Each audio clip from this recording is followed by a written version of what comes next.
আজ দেশনায়ক নেতাজি সুভাষচন্দ্র বসুর ১২৯তম জন্মজয়ন্তী সারা দেশের পাশাপাশি শিলিগুড়িতেও সকাল থেকেই নানান কর্মসূচির মধ্য দিয়ে শ্রদ্ধার সাথে পালিত করা হচ্ছে।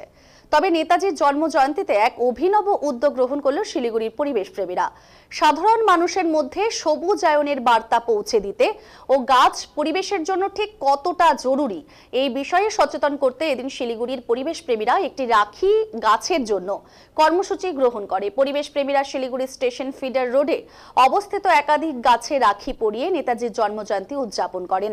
পাশাপাশি পরিবেশ প্রেমীদের এই কর্মসূচিতে অংশগ্রহণ করেন শিলিগুড়ির বিধায়ক শঙ্কর ঘোষ।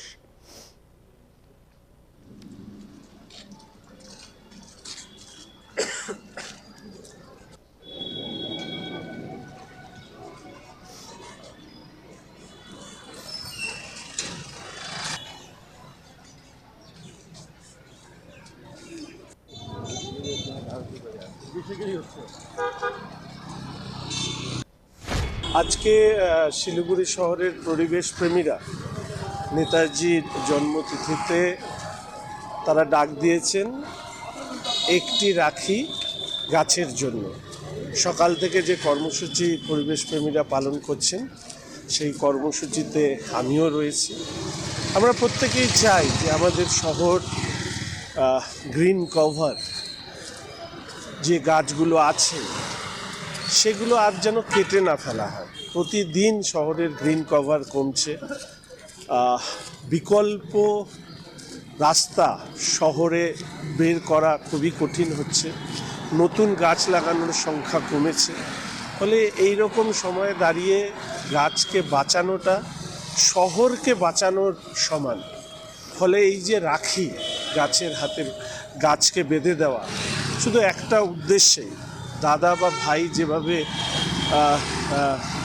বোনদেরকে রক্ষা করার জন্য রাখি পরান বোনরা, সেইভাবেই আমি এটুকু আশা রাখি যে শহরে যারা রয়েছেন পরিচালনার জন্য তারা এই গাছগুলোকে সেই রক্ষা করবার জায়গায় থাকবেন, রক্ষা করবেন, এই আশা রেখেই আজকের এই যে কর্মসূচি পরিবেশ প্রেমীদের, সেখানে আমি এসেছি এবং শিলিগুড়ির নাগরিকদের কাছে অনুরোধ করব ঠিক একইভাবে আপনারাও গাছ বাঁচানোর যে লড়াই পরিবেশ প্রেমীরা করছেন সেই লড়াইয়ে আপনারাও পাশে থাকুন। এই শিলিগুড়ি শহরের পরিবেশ রক্ষা নিয়ে আমাদের সকলেরই আন্দোলন, সংঘবদ্ধ আন্দোলন বহুদিন ধরেই চলছে।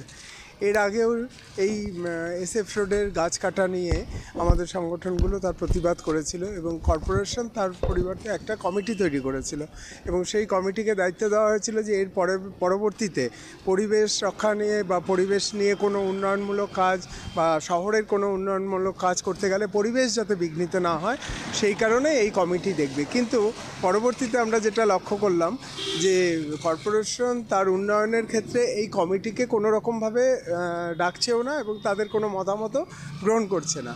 আমরা এর আগে আজ থেকে প্রায় এটা মে মাসের কথা, মে মাসে যখন এখানে গাছ কাটা প্রথম শুরু হলো সেই সময়টায় আমাদের এবং আরও অনেক সংগঠন মিলে এটা প্রতিবাদ করেছিলাম এবং সেই সময় আমাদের এই প্রতিবাদের ফলে গাছ কাটা সাময়িকভাবে বন্ধ রাখা হয়েছিল এবং পরবর্তীতে আবার আগস্ট সেপ্টেম্বর মাসে আবার তারা গাছ কাটা শুরু করলো এবং সেটা নিয়েও আমরা প্রতিবাদ জানিয়েছিলাম।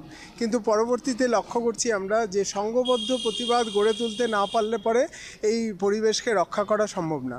আজকে যে উন্নয়নের নামে যে বৃক্ষছেদন হচ্ছে সেটা আমাদের কাছে একটা আতঙ্কের। আজকে পরিবেশ যে জায়গায় গিয়ে দাঁড়িয়েছে, বিশেষ করে শিলিগুড়ি শহর দিনকে দিন পপুলেশন এমনভাবে বৃদ্ধি পাচ্ছে এবং জনসংখ্যা বৃদ্ধির সাথে সাথে আমাদের শহরে গাছপালা কেটে জঙ্গল কেটে বসতি গড়ে উঠছে। তো এটা যদি ইমিডিয়েট প্রতিহত করা না যায়, এটাকে যদি বন্ধ করা না যায় এবং প্রশাসনের বিশেষ ভূমিকা এখানে নেওয়া দরকার, কারণ পরিবেশ যদি ধ্বংস হয় তার প্রভাব কিন্তু সকলের মধ্যে পড়বে, সেটা গরিব বড়লোক প্রত্যেকের মধ্যে সেই প্রভাব পড়বে এবং পরবর্তী প্রজন্ম আমাদেরকে জবাবদিহি করতে হবে পরবর্তী প্রজন্মকে যে কেন আমরা এই প্রতিবাদগুলো গড়ে তুলিনি।